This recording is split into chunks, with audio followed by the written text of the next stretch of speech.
Students, आज हम आपका बीएससी पार्ट फर्स्ट मैकेनिक्स की क्लास है। ये बीएससी पार्ट फर्स्ट, ये भूल जाते हो कौन सा है, पूछते रहते हो कमेंट में कौन सी क्लास है मैकेनिक्स का, ठीक है ना। तो कल हम लोगों ने कहाँ तक इसमें पढ़ लिया था। अभी फर्स्ट यूनिट चल रही है आप लोगों की, और फर्स्ट यूनिट में आप लोगों के बुक के अकॉर्डिंग देखिए तो आपके शायद 2-3 चैप्टर्स वगैरह हैं फर्स्ट यूनिट में। तो ये हमारा ऑलमोस्ट फर्स्ट चैप्टर चल रहा है। तो इसमें हमने इसमें इनर्शियल नॉन इनर्शियल फ्रेम पढ़ा था, जड़त्वीय अजड़त्वीय निर्देश तंत्र वगैरह हमने पढ़े थे। उसके बाद हमने गैलीलियन रूपांतरण पढ़ा, वेव और त्वरण का रूपांतरण पढ़ा, कल हमने लॉरेंज रूपांतरण पढ़ा था, ये सब ठीक है ना। तो आज मैं इनसे रिलेटेड कुछ क्वेश्चंस आप लोगों को करवाऊंगी, जैसे आपके बीएससी में आते हैं पेपर में, आपके जिस तरीके से क्वेश्चन पूछते हैं। तो ये ठीक है, जैसे ये क्वेश्चन है तो ये एक तरह से आप थ्योरम भी मान लो कि हमें प्रूफ करने के अकॉर्डिंग है, ऐसे क्वेश्चन भी मान लो आप इसको, ठीक है ना।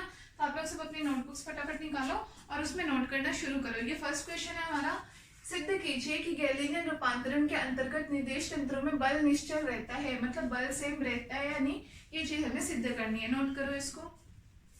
उसके बाद में, क्योंकि आंसर में कुछ चीजें मैं लिखवाती जाऊंगी तो वो लाइंस लिखते रहना, और जो मैथमेटिकल करना है वो मैं यहाँ पे करके बताऊंगी, ठीक है ना।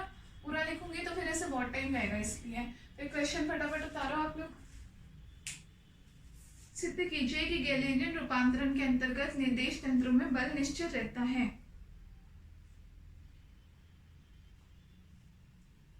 ठीक है, उतार लिया। आंसर लिखना शुरू करो आप लोग। लिखो, गैलीलियन रूपांतरण के अनुसार, गैलीलियन रूपांतरण के अनुसार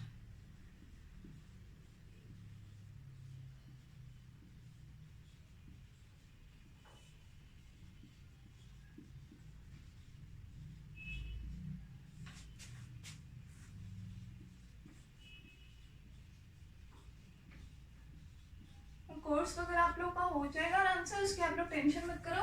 बस ये है, डेली जितना करवा रही हूँ उसको करते जाओ तरीके से, ठीक है ना। अभी से ही चीज़ों को ध्यान रखो कि लास्ट टाइम पे आप पे बर्डन ना पड़े बहुत ज़्यादा। कोर्स तो आराम से आप लोग का हो जाएगा 1-2 महीने में, फरवरी लास्ट तक आराम से हो जाएगा। लेकिन हाँ, अभी जितना करवा रहे हो डेली का डेली उसको पढ़ते रहो, तो ताकि लास्ट टाइम पे आप लोग को बहुत ज़्यादा ऐसे लोड सा नहीं लगेगा। तो सारे सब्जेक्ट इस भरोसे आप बैठे रहो कि हाँ कोर्स पूरा होगा और उसके बाद हम पढ़ेंगे, तो कोर्स तो मैं करवा दूंगी पूरा। आप लोग बस इस पर ध्यान दो, ठीक है। हाँ, तो इसमें लिखो, गैलीलियन रूपांतरण के अनुसार जड़त्वीय निर्देश तंत्र में त्वरण का मान समान रहता है। हमने फर्स्ट डे जब हमने क्लास ली थी, फर्स्ट डे क्या, अभी जब हमने कल हमने जब किया था गैलीलियन रूपांतरण, गैलीलियन ट्रांसफॉर्मेशन, तो उसके बाद मैंने आपको दिखाया था वेग और त्वरण का रूपांतरण कैसे हो रहा है, ठीक है ना। वेग और त्वरण का रूपांतरण, तो मैंने वेग के लिए तो आपको एक ये हमारे पास इक्वेशन आई थी कि अगर मुझे v निकालना हो कोई इस निर्देश तंत्र में वेग, तो v dash plus capital v, ये जो कांस्टेंट वेलोसिटी थी इसके बराबर आया था वेग का रूपांतरण, और त्वरण का रूपांतरण क्या था, a बराबर a डैश, ठीक है ना। ये दो इक्वेशंस कल हमारी निकली थी। तो लिखो, गैलीलियन रूपांतरण के अनुसार जड़त्वीय निर्देश तंत्रों में त्वरण का मान समान रहता है, अर्थात हम क्या कह सकते हैं, a बराबर a डैश, इक्वेशन नंबर 1 डाल दो इसको, अर्थात a बराबर क्या हो गया हमारा, a डैश के बराबर होता है, ठीक है। नीचे लाइन में लिखो, चूंकि का साइन होता है ना, चूंकि द्रव्यमान अचर राशि है, द्रव्यमान अचर राशि है, पता है आपको, क्योंकि द्रव्यमान किसी चीज पे डिपेंड नहीं करती। किसी भी चीज का मास अगर मैंने 10 kg फिक्स कर रखा है तो वो 10 kg ही रहेगा। ऐसा नहीं है कि मैंने उस पर वेग बढ़ा दिया, त्वरण कम कर दिया तो मास अचर राशि होती है, मतलब वेरिएबल नहीं होता, वेरी नहीं करता, उसका मान जो होता है वो फिक्स रहता है, ठीक है ना। तो अब क्योंकि द्रव्यमान कैसी एक अचर राशि है, अतः समीकरण 1 के दोनों तरफ m से गुणा करने पर, समीकरण 1 में m से दोनों तरफ गुणा करने पर, तो मैं इधर m से गुणा कर दूं ma, और बराबर में इधर ma डैश। हमें पता है ma बराबर क्या होता है, फोर्स F होता है, F बराबर क्या आ गया, F डैश। यही हमसे पूछा था इसने कि गैलीलियन रूपांतरण के अंतर्गत निर्देश तंत्र में बल निश्चल रहता है, तो मैंने बल बता दिया। F और F डैश एक तरीके से जैसे हमारा A और A डैश, किन दोनों फ्रेम्स में हमारे पास त्वरण आया था, ये एक हमने S फ्रेम लिया था, एक S डैश फ्रेम लिया था ना कल हमने, S फ्रेम था और एक S डैश फ्रेम था। तो हम दोनों में क्या था, अलग अलग वैल्यू निकाल रहे थे, दोनों में त्वरण, दोनों में x dash, y dash, z dash, t dash, फिर त्वरण निकाला था, वेग में परिवर्तन, ये दोनों समीकरण आए थे यहाँ से, ठीक है ना। तो दोनों को हमने मास तो क्योंकि अच्छे रहते हैं, ऐसा तो नहीं मास तो दोनों फ्रेम में अलग अलग हो नहीं जाएगा, ये तो दोनों में सेम रहेगा, इसलिए दोनों को हमने m से मल्टीप्लाई किया तो F बराबर F' आ गया। ठीक है, तो ये लिख लिया, ये लिख लो, नीचे लिखो। अतः स्पष्ट है कि गैलीलियन रूपांतरण के अंतर्गत, अतः स्पष्ट है कि गैलीलियन रूपांतरण के अंतर्गत आरोपित बल का मान समान रहता है, आरोपित बल का मान समान रहता है। अतः स्पष्ट है कि गैलीलियन रूपांतरण के अंतर्गत आरोपित बल का मान समान रहता है। ठीक है, अर्थात हम क्या कह सकते हैं कि जड़त्वीय निर्देश तंत्रों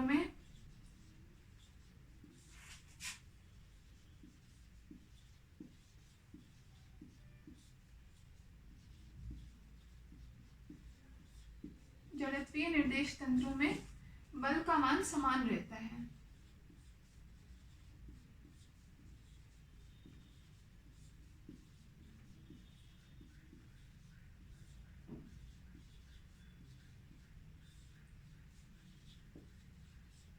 ठीक है, ये हमारे हैंड्स प्रूफ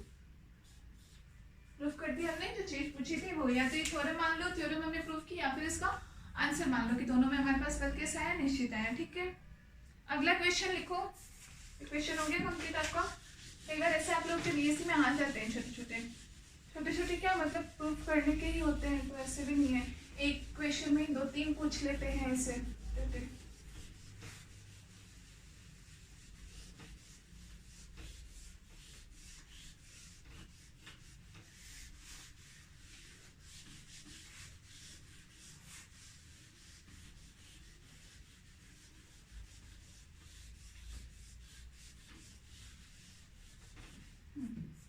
नेक्स्ट लिखो क्वेश्चन नंबर 2।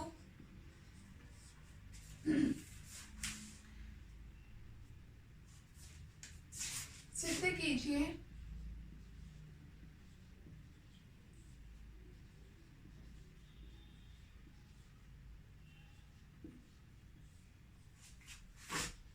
कि गैलीलियन रूपांतरण के अंतर्गत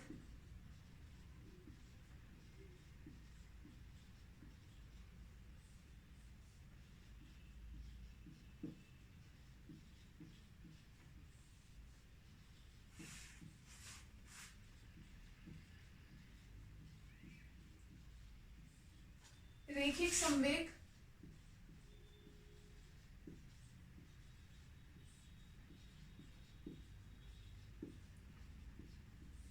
संरक्षण का नियम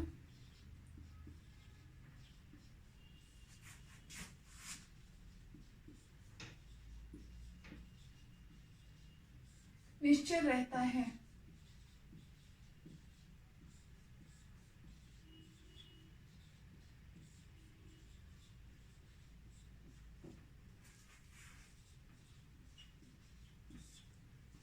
सिद्ध कीजिए गैलीलियन रूपांतरण के अंतर्गत रैखिक संवेग संरक्षण का नियम निश्चय रहता है। संवेग संरक्षण आप जानते हो, रैखिक संवेग हम किसको बोलते हैं, P बराबर mv momentum mass into velocity. P बराबर mv को हम क्या बोलते हैं, रेखीय संवेग। एक हमारा कोणीय संवेग भी होता है जिसको ओमेगा से डिनोट करते हैं। ठीक है ना, ये हमारे अभी बाद में आएगा, कुछ टाइम बाद आएगा। तो अभी हम रेखीय संवेग की बात कर रहे हैं, रेखीय संवेग संरक्षण की बात कर रहे हैं। संवेग संरक्षण या कोई भी संरक्षण का मतलब क्या होता है कि किसी भी अभिक्रिया से पहले, किसी घटना से पहले उसका मान जितना है, बाद में भी उसका मान उतना का उतना रहे, तो हम क्या बोलते हैं उस घटना के दौरान कि वो वैल्यू कैसी थी, संरक्षित रह गई थी। तो यहाँ अगर मैं रेखीय संवेग की बात करूँ कि पहले अगर संवेग P है और बाद में P' है, तो मैं ये बोलूँ कि P बराबर P' होगा, तो मैं क्या बोलूंगी कि रेखीय संवेग इसका कैसे है, संरक्षित है। ठीक है ना, तो ये चीजें मैं प्रूफ करके बताने की क्या गैलीलियन रूपांतरण के अंतर्गत ऐसा होता है क्या। तो लिखो इसमें, माना दो निर्देश तंत्र S व S' है। माना दो निर्देश तंत्र लिखना है आपको, ये बनाना तो ठीक है, ऐसे समझाने के लिए बना रही हूँ। माना दो निर्देश तंत्र S व S' है तथा S' निर्देश तंत्र नियत वेग v से गति कर रहा है। S' निर्देश तंत्र नियत वेग v से गति कर रहा है।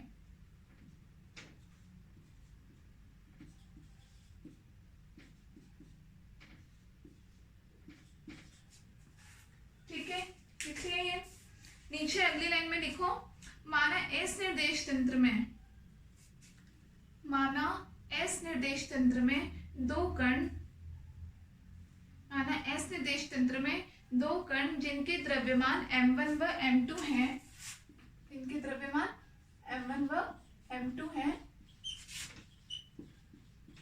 स्थित हैं।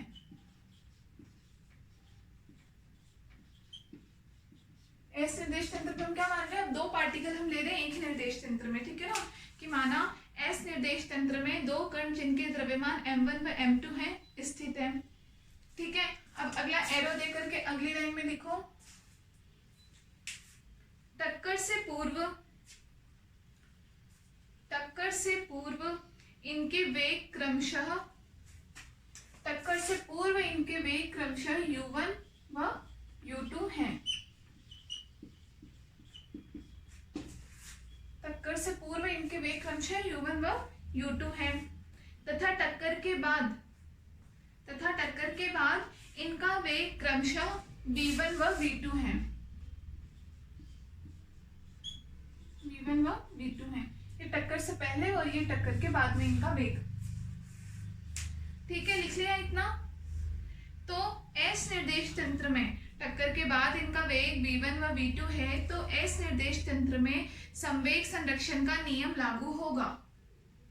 एस निर्देश तंत्र में संवेग संरक्षण का नियम लागू होगा। अभी हम एस निर्देश तंत्र की बात कर रहे हैं कि उसमें दो कण हैं जिनका टक्कर, दोनों में हमने बोला कि मान लो दोनों में टक्कर हो रही है, तो दोनों में टक्कर से पहले उनका वेग u1 और u2 है, जबकि टक्कर के बाद में उनका वेग क्या है, v1 व v2 है। तो हम कह रहे हैं कि एस निर्देश तंत्र में संवेग संरक्षण का नियम लागू होगा। संवेग संरक्षण के नियम के अकॉर्डिंग हम क्या कहते हैं, फॉर्मूला मैंने बताया, p बराबर mv, v जो भी वेलोसिटी हो, अब हम पहले बोल रहे हैं कि वेलोसिटी u1 और u2 है, तो मैं इसको क्या लिख सकती हूँ, m1 u1 plus m2 u2 equal to m1 v1 plus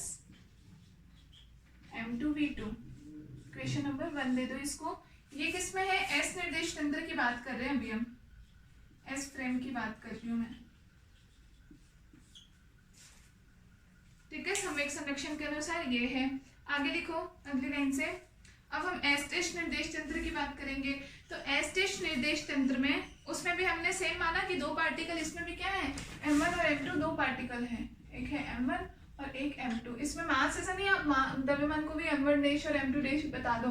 अभी इससे पहले वाले में हमने बताया कि मास कैसा है, एक अचर राशि है, वो डिपेंड नहीं करता, दोनों फ्रेम में मास सेम रहेगा। तो अब हम एस टेस्ट फ्रेम की बात कर रहे हैं, उसमें भी मास m1 m2 है, तो वो लिखने की जरूरत नहीं है, सीधे लिखो कि एस टेस्ट निर्देश तंत्र में टक्कर से पूर्व वेग क्रमशः क्या है, u1 डैश व u2 डैश है, u1 डैश व u2 डैश है वेग, ठीक है। तथा टक्कर के बाद वेग क्रमशः v1 डैश व v2 डैश है, v1 डैश व v2 डैश है। तो संवेग संरक्षण का नियम लागू होगा, तो संवेग संरक्षण का नियम लागू होगा, और वो नियम क्या होगा, सेम इसकी तरह m1 u1 dash plus m2 u2 dash equal to m1 v1 dash plus m2 v2 dash, ठीक है। इसको इक्वेशन नंबर 2 दे दो। ये लिख लेना साइड में, ये किसके लिए बता रहे हैं, एस टेस्ट फ्रेम में, एस फ्रेम और एस टेस्ट फ्रेम में, ठीक है। इतना लिख लिया। अब देखो आप इसके आगे, क्योंकि कल हमने क्या थी, गैलीलियन की हमने दो रूपांतरण समीकरण, वेग रूपांतरण और त्वरण का रूपांतरण हमने देखा था, ठीक है ना। तो उसके हिसाब से ये इतना बता दूं मैं,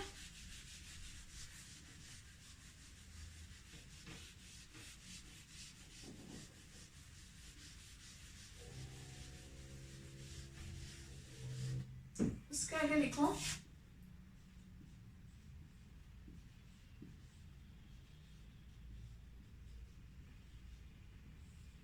गैलीलियन रूपांतरण से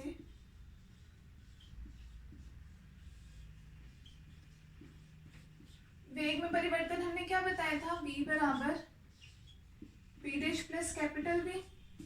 वेग रूपांतरण की समीकरण हमारे पास ये रह गई थी, इसको आप चाहो तो वेक्टर में भी मान लो, ये वेक्टर होता है, मतलब मानो क्या वेक्टर होता है ये, इसलिए ठीक है ना, ये हमने लिख दिया। तो अब यहाँ पे हमारे पास M1, हम एस फ्रेम की बात करें, जैसे हमने यहाँ पे V निकाला है, ठीक है ना, एस फ्रेम के लिए हमने V निकाला। अब यहाँ पे हमारे पास, अभी हमने पीछे पढ़ा एस फ्रेम में हमारे पास क्या वेग थे, U1 U2 था, और टक्कर के बाद में क्या था, V1 V2 था। तो अब हम इन चारों को भी इस टर्म में लिखेंगे। तो एम्प्लाइज हम क्या लिख सकते हैं यहाँ पे, U1 बराबर में क्या लिख सकती हूँ, U1 dash plus V, U2 बराबर क्या हो जाएगा, same U2 dash plus V। ऐसे ही V1 बराबर क्या हो जाएगा, V1 डैश प्लस V, और V2 बराबर V2 डैश प्लस V। लिख लो। चारों में हमने क्या कर दिया, चारों समीकरणों को रूपांतरण कर दिया। इनका आप अलग अलग चाहे नाम दे दो, इक्वेशन A, इक्वेशन B, ये C और ये D।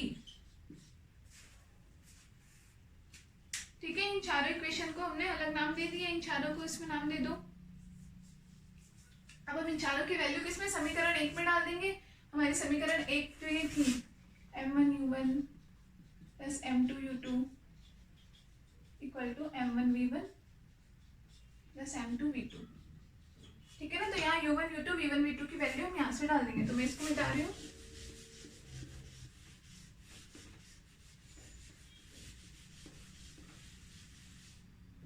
तो यहाँ पे मैंने डाला M1, U1 की वैल्यू भी मैंने क्या ली थी, U1 डैश प्लस V,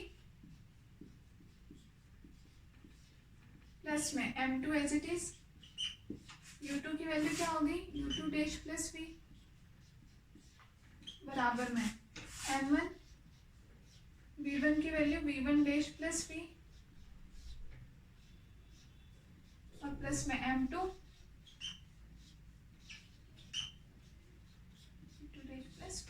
ठीक है, लिख दिया चारों को। अब इन सारे ब्रैकेट्स को हम खोल लेते हैं। तो हमें क्या मिलेगा, M1 U1 dash plus M1 V plus M2 U2 dash plus M2 V बराबर M1 V1 dash plus M1 V और plus M2 V2 dash plus M2 V। अब दोनों तरफ M1 V दोनों तरफ सेम है, तो ये कैंसिल हो गया, और सेम M2 V सेम है, तो ये कैंसिल हो गया। हमारे पास यहाँ से क्या बच गया, M1 U1 dash plus M2 U2 dash बराबर M1 V1 dash plus M2 V2 dash. ये पूरी इक्वेशन हमारी कैसे आ गई, इक्वेशन नंबर 2 जो हमने लिखी थी एस स्टेज फ्रेम के लिए वो आ गई। तो हमने क्या यहाँ से रूपांतरण कर दिया, हम एस फ्रेम की इक्वेशन लेकर के चले, और हमारे पास क्या आ गया, एस स्टेज केस का मतलब एक फ्रेम में अगर हमें पता है तो दूसरे फ्रेम में भी हमें पता होगा। इक्वेशन 3 है, कुछ भी डालो, इसका मतलब ये हमारा प्रूफ है कि गैलीलियन रूपांतरण के अंतर्गत रैखिक संवेग का नियम संरक्षित रहा, कि हमने एस फ्रेम में जो संवेग लिया और हमारे एस स्टेज फ्रेम में संवेग के बराबर में आ गया। ठीक है ना, तो ये हमारा हैंड्स प्रूफ हो गया। तो नीचे आप लिखो, चूंकि समय, ये पूरा उतार लो,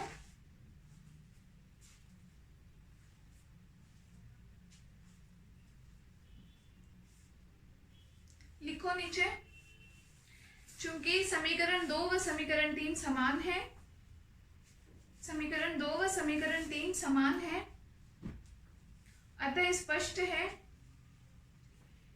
कि गैलीलियन रूपांतरण के अंतर्गत निर्देश तंत्रों का रेखीय संवेग संरक्षण का नियम निश्चित रहता है।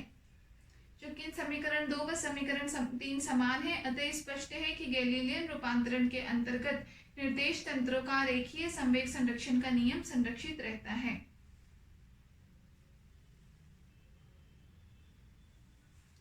ठीक है, लिख लिया। तो ये आप लोग का हो गया क्वेश्चन है इसको। ठीक है, तो ऐसे आप लोग के बीएससी में क्वेश्चंस आते हैं।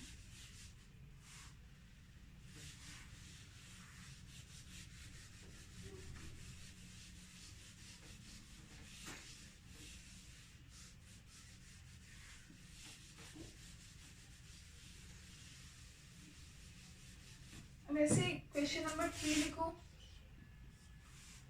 सिद्ध कीजिए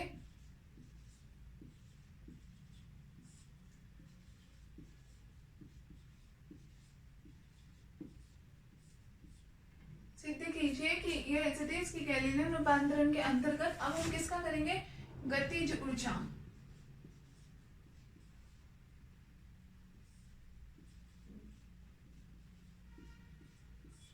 गतिज ऊर्जा संरक्षण का नियम निश्चय रहता है। क्वेश्चन लिख लो कि सिद्ध कीजिए गैलीलियन रूपांतरण के अंतर्गत गतिज ऊर्जा संरक्षण का नियम निश्चय रहता है।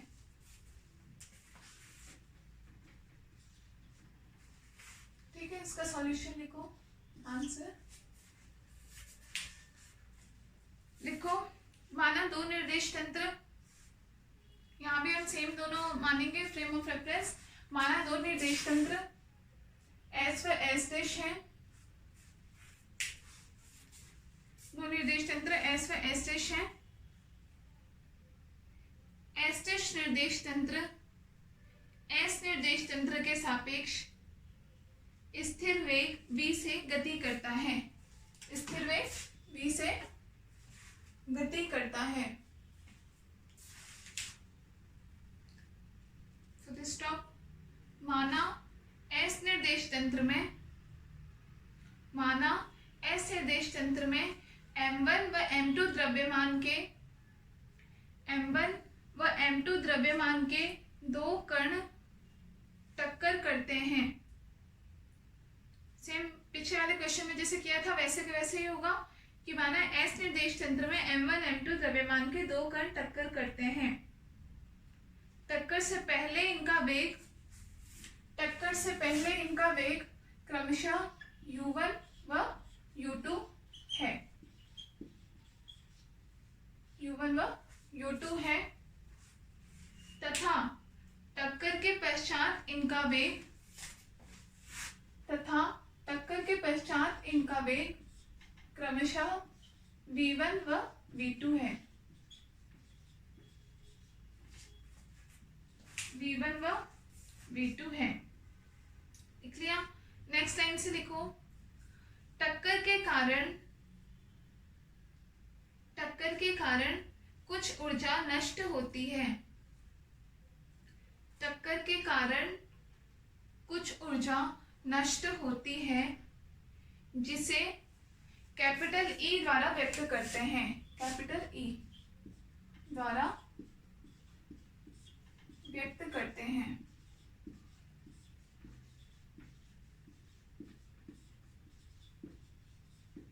ठीक है, जो वेस्ट एनर्जी कुछ जो वेस्ट हो जाएगी क्यों टक्कर के कारण, उसको हम बता रहे हैं जिसे ई द्वारा व्यक्त करते हैं। तो गतिज ऊर्जा संरक्षण का नियम होगा, तो गतिज ऊर्जा संरक्षण का नियम क्या होगा? सेम गतिज ऊर्जा आप लोग को पता है काइनेटिक एनर्जी क्या होती है, हाफ mv स्क्वायर से हम इसको शो करते हैं।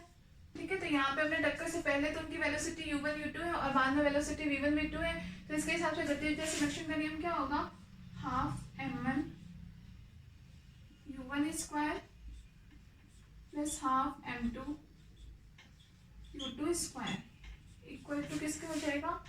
Half m1 v1 square plus half m2 v2 square और प्लस जो हमने बताया कि जो एक्स्ट्रा एनर्जी नष्ट हुई वो कितनी हो गई? मान लो ई एनर्जी है, तो ये हो गई हमारी इक्वेशन नंबर 1।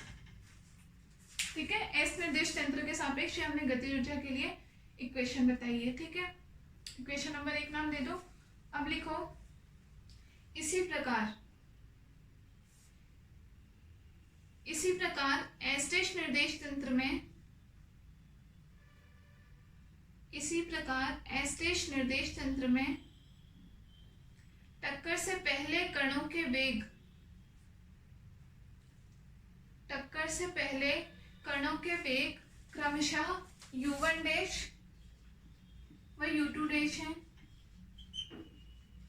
u1 डैश व u2 डैश है तथा टक्कर के पश्चात इनके वेग, टक्कर के पश्चात इनके वेग क्रमशः v1 डैश व v2 डैश हैं, v1 डैश व v2 डैश होंगे।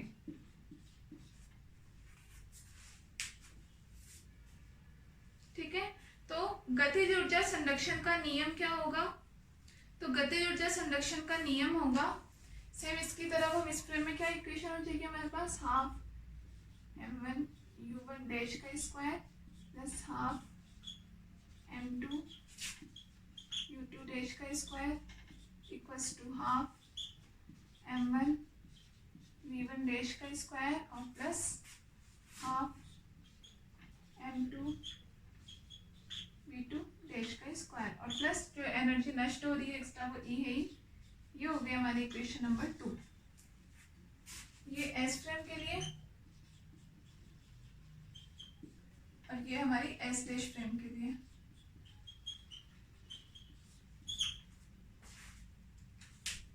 ठीक है, लिख लिया। अब हमने जो पीछे वाले क्वेश्चन में किया था वो सेम काम हम फिर से करेंगे।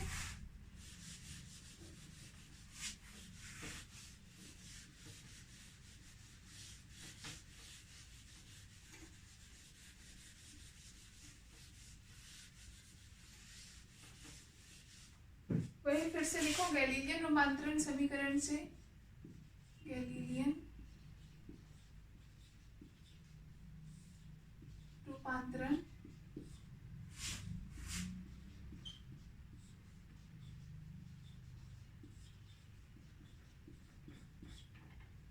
b बराबर क्या आया था, b dash plus capital B। ठीक है, तो सिमिलरली हम यहाँ पे कैसे चेंज करेंगे, u1 बराबर हमारे पास क्या हो जाएगा, इम्प्लाइज u1 बराबर हो जाएगा u1 डैश प्लस b। ऐसे ही u2 बराबर u2 dash plus b, v1 बराबर v1 डैश प्लस b और v2 बराबर v2 डैश प्लस b। इनको आप नाम दे दो a b c d। ठीक है, एज इट इज हमने इन चारों के चारों इक्वेशंस को चेंज कर दिया। अब फिर हम इनका मान फिर से रखेंगे हम।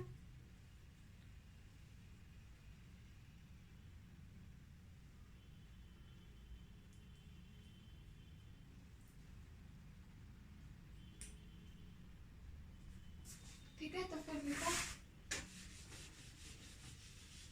उपरोक्त समीकरण ए बी सी व डी के मान, समीकरण ए बी सी व डी के मान समीकरण 1 में रखने पर, उपयुक्त समीकरण ए बी सी व डी के मान समीकरण 1 में रखने पर। तो इक्वेशन 1 हमारी क्या थी, वही थी हाफ m1 u1 का square plus half m2 u2 का स्क्वायर है। तो वहां पे हम इनका u1 u2 और v1 v2 की जो वैल्यूज निकाले इनका मान हम डालते हैं। तो हमारे पास इक्वेशन क्या है, लिख लिया ना, इन चारों का मान समीकरण 1 में रखने पर। तो उसके आगे देखो, तो हाफ m1 u1 की जगह मैं वैल्यू क्या डालूंगी, u1 डैश प्लस b निकाला मैंने, u1 डैश प्लस b का होल स्क्वायर, u1 स्क्वायर था, जैसे half m2 u2 dash plus b का होल स्क्वायर बराबर में half m1 v1 dash plus capital B का स्क्वायर और प्लस में half m2 v2 dash plus b का स्क्वायर। ये हमने एज इट इज क्या किया, पूरी की पूरी इक्वेशन का मान हमने इस पर रख दिया और प्लस e भी था इसमें लास्ट में, प्लस e, ये हमने एज इट इज कर दिया। अब हम इनको खोल देते हैं, तो ये हमारे पास क्या बन रहा है, a प्लस बी का होल स्क्वायर बन रहा है, a प्लस बी का होल स्क्वायर, तो a square plus 2ab plus b square के फॉर्मूले से हम इसको खोल देंगे। ठीक है,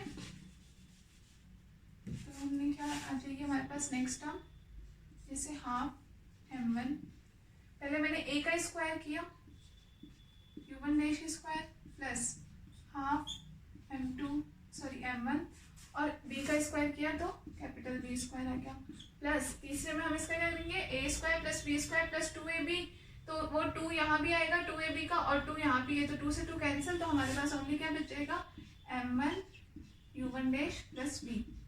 समझ में तो आ गया कैसे, मैंने इसको क्या खोला, a square plus b square plus 2ab होता है, तो 2ab का मतलब क्या हो जाएगा, 2u1 डैश इंटू में भी ये वैल्यू आ जाएगी और आगे यहाँ पे half m1 as it is है, तो 2 से 2 कैंसिल, तो directly m1 u1 dash into b, ये हमने लिख दिया है, सॉरी u1 डैश और इंटू में b। ठीक है, आ गया। अब इस तरीके से बाकी इन तीनों को भी खोल लो प्लस में,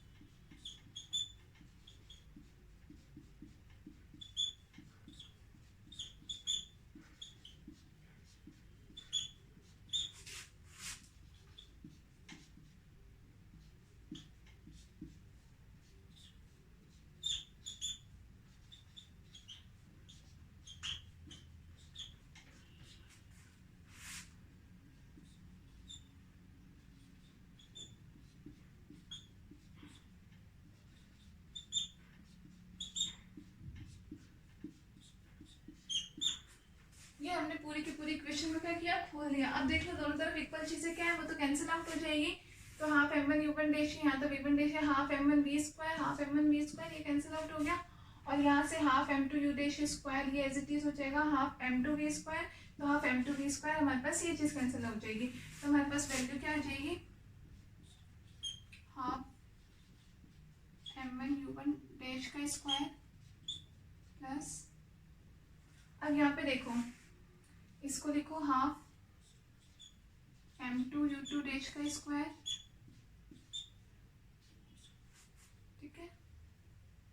m2 v स्क्वायर यहाँ पे भी कटेगा एक और चीज,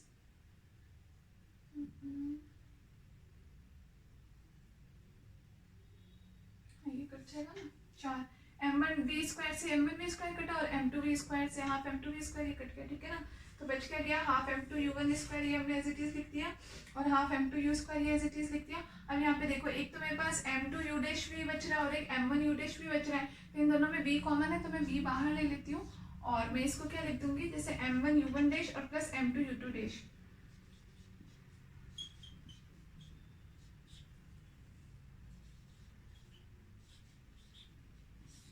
ठीक है। v कॉमन ले लिया मैंने, m1 u1 dash plus m2 u2 dash, ये एक तरफ की बात होगी। बराबर में इस तरफ हमारे पास क्या बच गया, हाफ m1 v1 डैश का स्क्वायर प्लस हाफ m2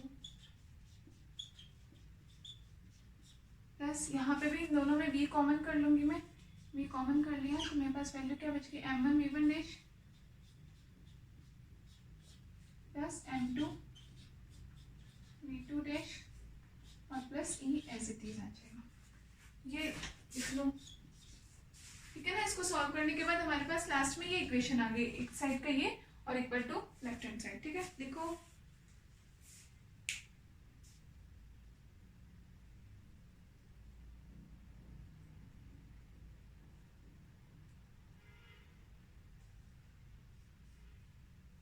इसको आप इक्वेशन नंबर 3 नाम दे दो, फर्स्ट सेकंड पहले हो गई थी, अभी हमारी इक्वेशन नंबर 3 हो गई।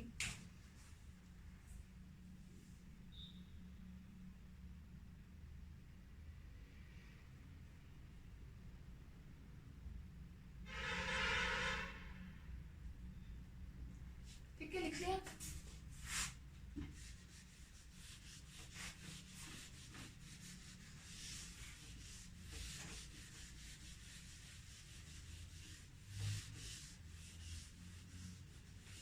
ये हो गई हमारी इक्वेशन नंबर 3, ठीक है ना। ये u1 डैश ये स्क्वायर था।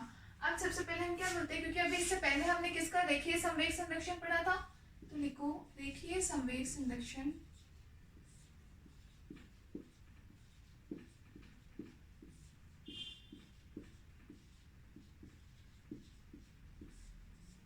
रेखीय संवेग संरक्षण से, तो उसमें रेखीय संवेग संरक्षण कैसे रहा था, हमने उसमें ये पढ़ा था, इक्वेशन लास्ट में मैंने क्या आई थी, m1 u1 dash plus m2 u2 dash बराबर किसके था, m1 v1 dash plus m2 v2 dash के, ठीक है ना। इक्वेशन नंबर 4 है, इसको नाम दे दो, ये इक्वेशन थी। अब हम इस इक्वेशन का मान इसमें डालेंगे, तो हमारा m1 u1 dash plus m2 u2 dash की वैल्यू है, तो इसको हम इसके बराबर रख देंगे, ठीक है ना। तो समीकरण 4 का मान, समीकरण 4 का मान समीकरण 3 में रखने पर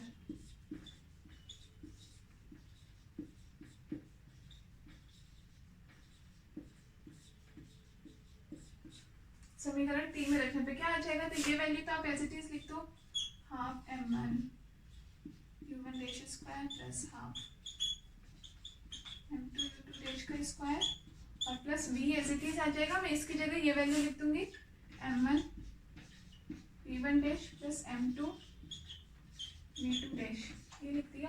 और बराबर में हमारे पास एज इट इज, ये एज इट इज आ जाएगा, half m1 v1 dash square plus half m2 v2 dash square plus b m1 v1 dash plus m2 v2 dash और plus e as it is था, ठीक है ना। तो यहाँ से हमारे दोनों तरफ ये वैल्यू सेम हो गई, तो पूरी हमारी क्या होगी, कैंसिल आउट होगी दोनों तरफ। तो हमारे पास फाइनली क्या आंसर आ गया, half m1 u1 dash square plus half m2 u2 dash square equal to half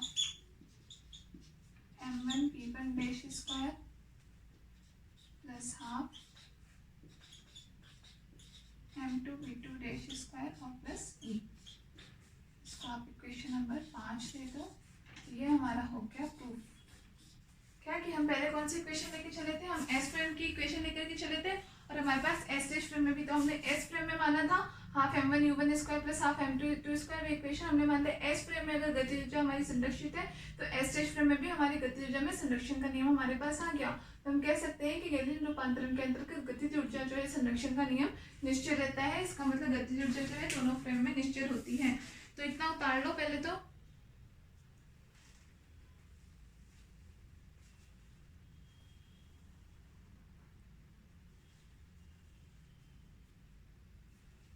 ठीक है, अब इसके बाद में लिखो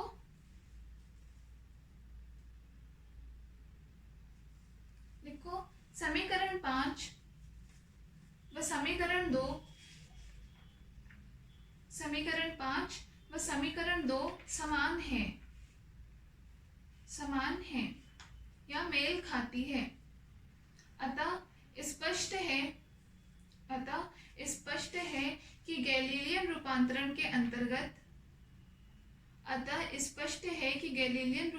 के अंतर्गत गतिज ऊर्जा संरक्षण का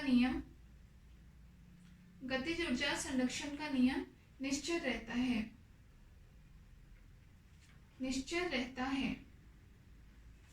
ठीक है, लिख लिया। तो ये इस टाइप के आप लोग के क्वेश्चन हो जाते हैं प्रूफ करने के। तो हमने क्या क्या निश्चय रहता है वो सब चीज हमने यहाँ पे बता दी है। देखिए संवेग, गतिज ऊर्जा, उससे पहले फोर्स का हमने बता दिया। ठीक है, तो ये सब इसका मतलब गैलीलियन रूपांतरण लॉज को फॉलो करता है। या एक फ्रेम में अगर हमें पता है दूसरे फ्रेम में पता कर सकते हैं, या फिर अगर एक फ्रेम में दोनों चीजें फॉलो हो रही हैं तो दूसरे फ्रेम में भी निश्चय रहेगा, सेम रहेगा। ठीक है, अब देखो कई बार आपके कुछ ऑप्शनल क्वेश्चन आते हैं, यानी मुझे पता नहीं लेकिन फिर भी लिखने को लिख लो। जैसे क्वेश्चन है छोटा सा है, निम्न में से कौन सी राशि गैलीलियन रूपांतरण में निश्चित नहीं है। निम्न में से कौन सी राशि गैलीलियन रूपांतरण में निश्चित नहीं है।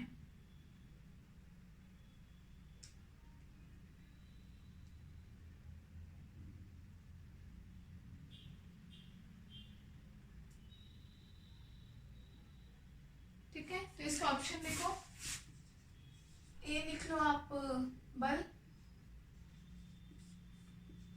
बी है आपका त्वरण, सी है आपका रेखीय संवेग,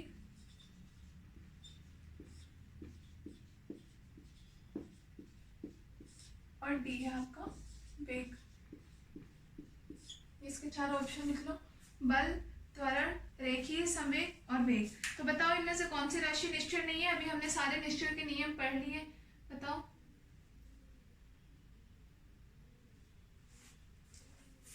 ऑप्शन डी बल हमने पढ़ा था, अभी भी हमने पढ़ा, F बराबर F डैश होता है, A बराबर A डैश होता है। रेखीय संवेग अभी हमने पढ़ लिया है, m1 u1 plus m2 u2 equal to m1 v1 m2 v2। जबकि वेग का हमें फॉर्मूला क्या पढ़ा था, v बराबर v डैश प्लस v के बराबर था। तो वेग आपका कैसा है, निश्चय नहीं रहता। ठीक है, लिख लो।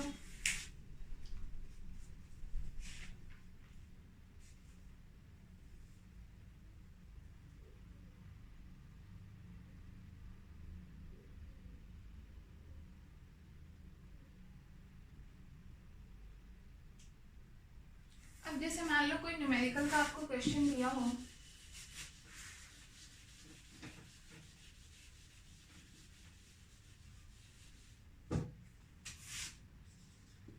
ठीक है ना, लिखो स्थिति सदिश।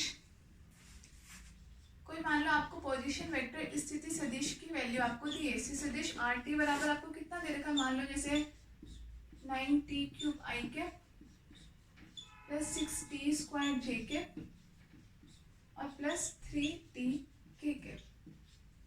ये आपको स्थिति सदिश का मान दे रखा है, तो देखो स्थिति सदिश वेक्टर आर टी बराबर ये मान लिख लो, स्थिति सदिश वेक्टर आर टी बराबर ये है, तो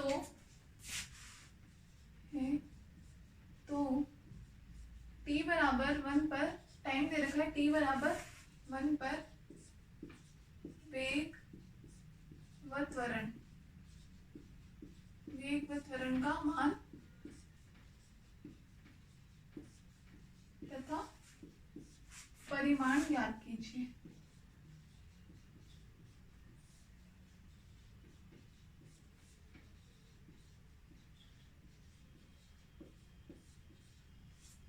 ठीक है, कभी इस टाइप के क्वेश्चन आपसे पूछ लिया कि अगर ये है तो t बराबर 1 पर वेग व त्वरण के मान तथा परिणाम ज्ञात करो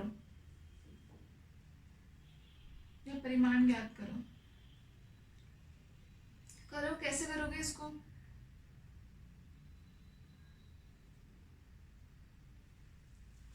देखो सबसे पहले तो आपसे वेग पूछा है v बराबर हमें पता है क्या फॉर्मूला होता है, dr अपॉन dt। तो यहाँ r की वैल्यू दे रखा है, इसका मतलब मैं इसका t के रेस्पेक्ट में डिफरेंशिएट कर दूं, d अपॉन dt किसका 9t cube plus 6t square plus 3t का, तो बराबर में क्या आ जाएगा, 9 काम करेंगे तो 9 27 t स्क्वायर प्लस ये बच जाएगा 12t जे के, ये आई के और प्लस ये बच जाएगा हमारे पास 3 के। ये हमारे पास क्या आ गया, वेग का मान आ गया। ठीक है, तो ये तो हमारे पास हो गया वेग का मान। अब दूसरी चीज अपने से पूछिए इसका परिमाण, तो परिमाण आपको पता है क्या पूछा है, मॉड्यूलस।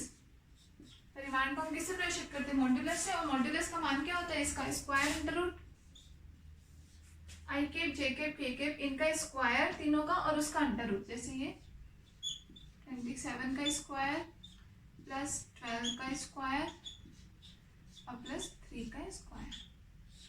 ठीक है, तो इन तीनों का स्क्वायर करके सम और उसके बाद उस पूरे का अंडर रूट, तो ये आप निकाल लेना क्या वैल्यू है।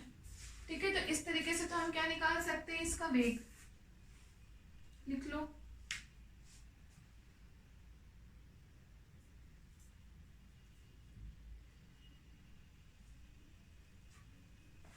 ठीक है, इसको सॉल्व करना पूरा, छोटा सा नहीं कुछ भी हो जाएगा। अब जैसे मान लो उसके बाद आपसे पूछा त्वरण, तो a बराबर तो क्या होता है dv अपॉन dt, तो अभी हमें v निकाल लिया था, ये हमारे पास v है, v का कर दिया तो dv अपॉन dt बोलते हैं, या हम इसको d square r upon dt भी बोल सकते हैं, या तो डायरेक्टली इस r का 2 बार t के रेस्पेक्ट में, सॉरी dt स्क्वायर, हाँ तो r का सीधे t के रेस्पेक्ट में 2 बार डिफरेंशिएट कर दो, या फिर आपके पास v अगर है तो v का एक बार t के रेस्पेक्ट में, तो हमारे पास v आ गया, तो हम इसका करेंगे तो क्या हो जाएगा 54t आई कैप और प्लस 12 जे कैप। इसमें तो हमारे पास t है ही नहीं, तो ये तो कांस्टेंट है, कांस्टेंट का डिफरेंशिएशन 0 हो जाएगा, तो ये हमारे पास क्या आ गया, त्वरण का मान a वेक्टर है। इसके बाद त्वरण का भी परिमाण पूछा है, तो मॉड ऑफ वेक्टर a बराबर क्या हो जाएगा, वही स्क्वायर अंडर रूट, तो 54 का स्क्वायर और प्लस 12 का स्क्वायर बराबर क्या वैल्यू आएगी, कर लेना।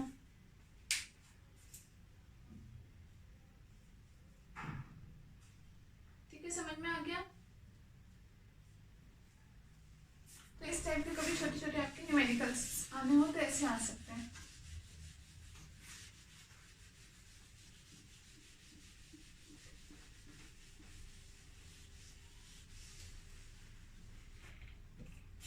अब नेक्स्ट टॉपिक लिखो, गैलीलियन का निश्चलता सिद्धांत।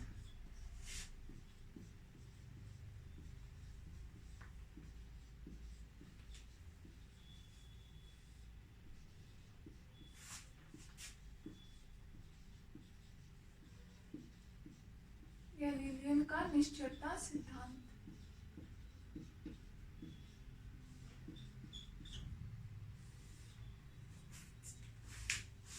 लिखो।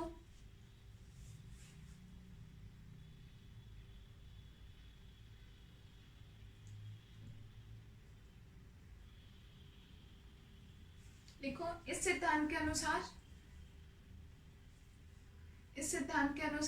सभी जड़त्वीय निर्देश तंत्रों में भौतिकी के नियम समान रहते हैं।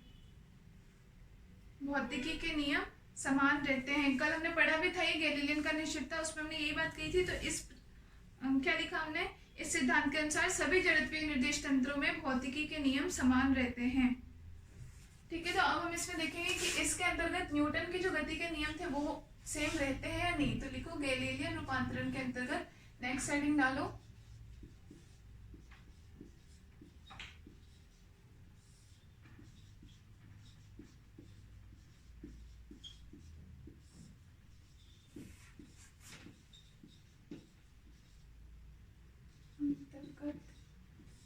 न्यूटन के नियमों की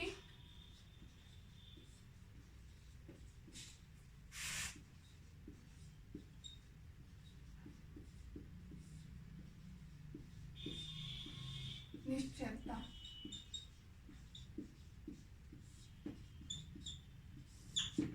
न्यूटन के जो 3 गति के नियम है वो तीनों नियम भी क्या गैलीलियन रूपांतरण के अंतर्गत सेम रहते हैं या फिर नहीं रहते। ठीक है, तो हेडिंग डालिए। लिखो इसमें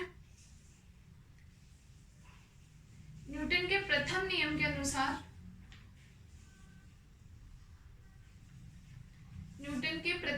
अनुसार बाह्य बल की अनुपस्थिति में वेग नियत रहता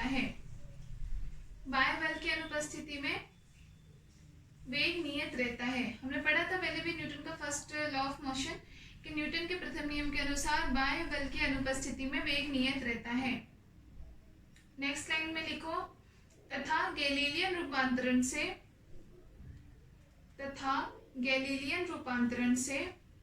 बल निश्चल रहता है। अभी हमने पढ़ा गैलीलियन रूपांतरण से हमने क्या पढ़ा, F बराबर F डैश होगा तथा गैलीलियन रूपांतरण से बल निश्चल रहता है। ठीक है, तो लिखो अगर हमने ये बोला कि जब तक फर्स्ट लॉ के अकॉर्डिंग हम क्या बोलते हैं, कोई वैल्यू अगर कांस्टेंट वेलोसिटी से मोशन कर रहा है कोई ऑब्जेक्ट तो वो ऐसे ही मोशन करेगा, या फिर अगर रेस्ट में है, विराम अवस्था में, तो उसी अवस्था में रहेगा जब तक उस पर कोई बाह्य बल ना लगाया जाए। जब तक बाह्य बल नहीं लगाते, बाह्य बल लगाने के बाद उसकी पोजीशन चेंज हो जाती है। ठीक है ना, तो अब हम उसमें क्या बोलेंगे, मान लो अगर हमने ये मान लिया कंडीशन कि F बराबर 0 है, मैं ये बोलूँ बाह्य बल की अनुपस्थिति में कि जब मैंने बाह्य बल नहीं लगाया है तो तब तक तो हमें पता है कि वो जैसी है उसी कंडीशन में रहेगी बाह्य बल की अनुपस्थिति में। ठीक है ना, तो बाह्य बल की अनुपस्थिति नहीं, मतलब F बराबर 0 है बाह्य बल की अनुपस्थिति। तो S निर्देश तंत्र और S डैश निर्देश तंत्र, इन दोनों में क्या फर्क पड़ेगा,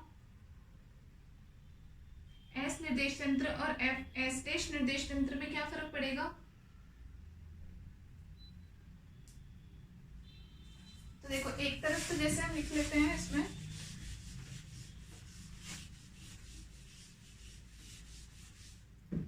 एक तरफ लिख लो S निर्देश तंत्र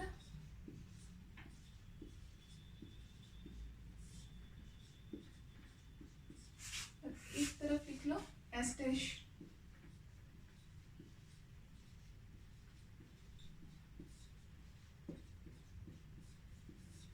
तो दोनों में फर्क क्या, सबसे पहले अभी हमने बताया F बराबर F डैश हमने लिखा कि F बराबर F डैश होता है, तो F की वैल्यू क्या होती है ma। ठीक है ना, अब बराबर हमने बोला बाह्य बल की अनुपस्थिति है, मतलब F बराबर क्या है 0 है, तो इसका मतलब मैं क्या बोल सकती हूँ ma बराबर 0। ठीक है, जबकि यहाँ पे क्या हो जाएगा F डैश के अकॉर्डिंग में लो तो मैं लिखूंगी ma डैश बराबर 0। ठीक है, ठीक है, अब मास तो 0 हो नहीं सकते, इसका मतलब यहाँ पे क्या है a 0 होगा और यहाँ पे क्या 0 होगा, a डैश 0 होगा। ठीक है ना, इसका मतलब त्वरण 0 रहा होगा, या a को मैं क्या लिख सकती हूँ dv अपॉन dt होता है, ये 0 होगा इसमें। तो यहाँ पे क्या होगा dv डैश अपॉन में dt 0 होगा त्वरण की परिभाषा से। ठीक है ना, अब dv अपॉन dt का मतलब क्या होगा कि वेग जो है, वेग में परिवर्तन 0 है, इसका मतलब वेग नियत रहेगा, तो यहाँ पे तो हमारा v बराबर रहेगा नियत, और जबकि यहाँ पे हमारा क्या v देश नियत रहेगा। तो इसका मतलब दोनों निर्देश तंत्रों में हमने क्या देखा, a बराबर a डैश होता है, f बराबर f डैश होता है, तो यहाँ से हमारे पास क्या हुआ, b बराबर b डैश भी आया। अतः नीचे लिखो, अतः बाह्य बल की अनुपस्थिति में, बाह्य बल की अनुपस्थिति में गैलीलियन रूपांतरण में, गैलीलियन रूपांतरण में न्यूटन का प्रथम नियम, न्यूटन का प्रथम नियम निश्चल रहता है। यहाँ से हम बता सकते हैं दोनों फ्रेम में सेम रहा, v बराबर नियत है, v डैश बराबर नियत है, तो मैं यहाँ से v बराबर v डैश लिख सकती हूँ। इसका मतलब दोनों में क्या है, दोनों में जब हमने एक्सटर्नल फोर्स 0 रखा बाह्य बल की अनुपस्थिति में, दोनों में हमें सेम रिजल्ट मिले। इसका मतलब क्या कह सकते हैं कि न्यूटन की गति के प्रथम नियम जो है वो तो गैलीलियन रूपांतरण में निश्चल रहता है, सेम रहता है, ठीक है ना। अब हम न्यूटन की गति के दूसरे नियम की बात करते हैं, ठीक है। न्यूटन की गति का दूसरे नियम में हमने क्या पढ़ा था कि संवेग में परिवर्तन की दर क्या होती है, लगाए गए बल के समान होती है, बल के अनुरूप होती है। दूसरे नियम के हिसाब से हमने क्या बताया था, F बराबर dp अपॉन dt, संवेग में परिवर्तन की दर। अब ये मान लो किसी एक फ्रेम की बात की, अभी हमने बोला F बराबर f डैश होता है S फ्रेम में और S डैश फ्रेम में, तो F की वैल्यू dp अपॉन dt है। इसका मतलब इसमें क्या हो जाएगा, dp डैश अपॉन में dt, ठीक है।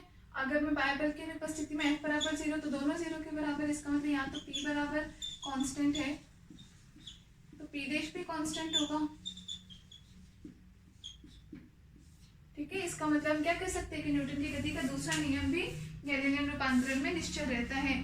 तो लिखो नेक्स्ट में कि न्यूटन के द्वितीय नियम के अनुसार, न्यूटन के द्वितीय नियम के अनुसार संवेग में परिवर्तन की दर, संवेग में परिवर्तन की दर बाह्य बल के बराबर होती है, बाह्य बल के बराबर होती है।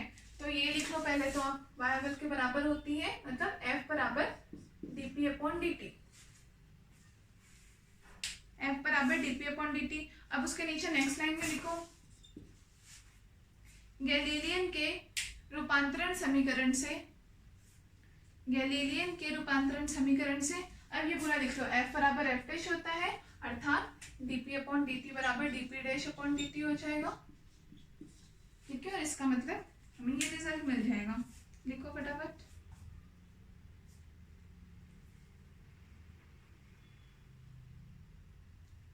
उसके बाद लिखो, अतः इतना लिख लिया, इसके नीचे लिखो, अतः गैलीलियन रूपांतरण में, अतः गैलीलियन रूपांतरण में निर्देश तंत्रों पे आरोपित, निर्देश तंत्रों पर आरोपित बलों का मान समान होता है,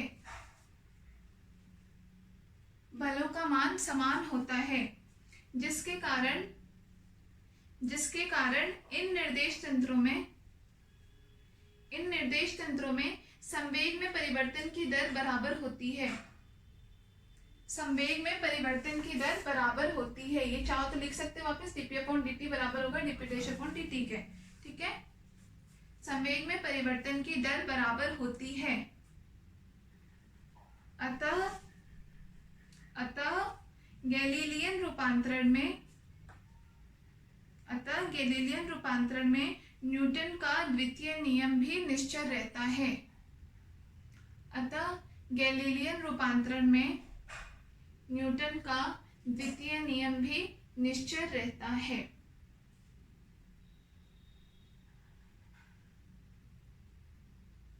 ठीक है।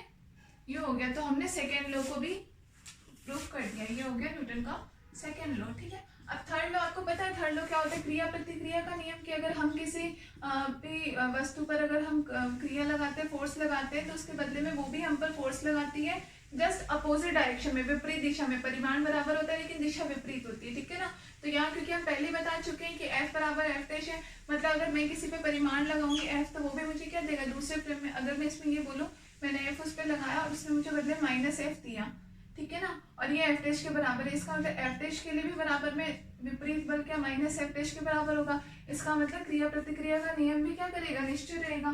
तो थर्ड पॉइंट पे लिखो, न्यूटन के तीसरे नियम के अनुसार, न्यूटन के तीसरे नियम के अनुसार प्रत्येक प्रत्येक क्रिया की बराबर,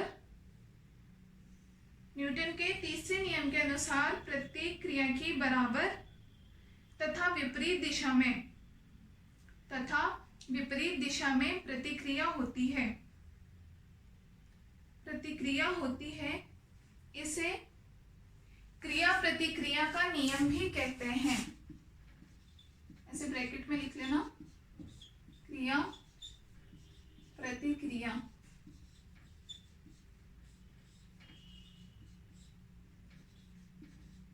का नियम भी कहते हैं। यह नियम भी गैलीलियन रूपांतरण में निश्चल रहता है। यह नियम भी गैलीलियन रूपांतरण में निश्चल रहता है।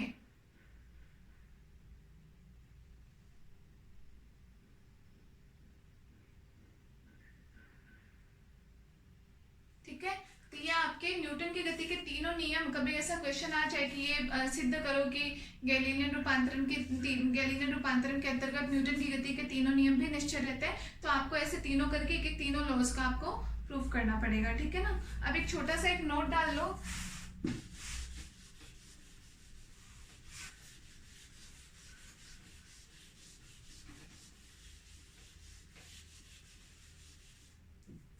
या आपके कभी न्यूमेरिकल वगैरह करने में यूज में आएगा, या कभी मैं करवा दूंगी कोई ऐसा न्यूमेरिकल दिखा दो। नोट में क्या लिखो, जैसा भी मैंने कल ही बताया था, निर्देश तंत्र 2 हमने बताए थे, तो हमने उन दोनों के स्थिति सदिश बताए थे कि यहाँ से ये r' दूरी पर है, यहाँ से ये r दूरी पर है, और ये vt के बराबर था, तो हमने r बराबर vt प्लस r' के बराबर बताया था। मान लो इस r को मैं कैपिटल R से शो कर लूँ, ठीक है ना। तो ये मैं एक निर्देश तंत्र की बात करूँ और ऐसे दूसरे निर्देश तंत्र की बात करूँ, ठीक है। तो इसमें लिखो आप, जब दो कणों की स्थिति सदिश क्रमशः r1 बराबर, तो आप लिख लो, यहाँ से आप क्या लिख सकते हैं, स्मॉल r1 प्लस v1t तथा r2 बराबर r2 प्लस v2t। ठीक है, जब दो कणों की स्थिति सदिश क्रमशः r1 बराबर स्मॉल r1 प्लस v1t और r2 equals to small r2 plus v2t है, तो किसी बिंदु पर टक्कर के दौरान r1 बराबर r2 होना चाहिए।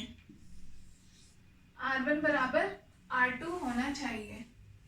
ठीक है, इसको नोट में लिख लेना, ये न्यूमेरिकल में काम आएंगे। न्यूमेरिकल में देख लूंगी, कोई ध्यान में आए तो मैं करवा दूंगी, बाकी या तो आपको बुक में ही मिल जाएगा। कैसे न्यूमेरिकल, जैसे मान लो आपसे पूछ लिया कि है ना, दो अलग अलग कण बता दिए कि दो अलग अलग कणों में टक्कर हो रही है, उनका स्थिति सदिश, आपको एक की स्थिति सदिश r1 बराबर कुछ वैल्यू दे दी इस तरीके से, r2 बराबर कुछ वैल्यू दे दी इस तरीके से। ठीक है ना, तो आपको क्या करना पड़ेगा, ये फॉर्मूला लगाना पड़ेगा। उसके लिए आप क्या करो, जैसे r1 प्लस v1t है और इसको बराबर कर दो r2 प्लस v2t के बराबर कर दो, क्योंकि r1 बराबर r2 होता है, तो इन दोनों की वैल्यू को बराबर कर दो। इस स्थिति सदिश दोनों का वेग देगा। अब इसमें पूछ क्या सकता है, जैसे वो v2 पूछ लेगा, एक का वेग ये है तो दूसरे का वेग बताओ, और टाइम दोनों का देगा ही। ठीक है ना, तो इन दोनों को मल्टीप्लाई करके और यहाँ से हम v2 का मान निकालेंगे।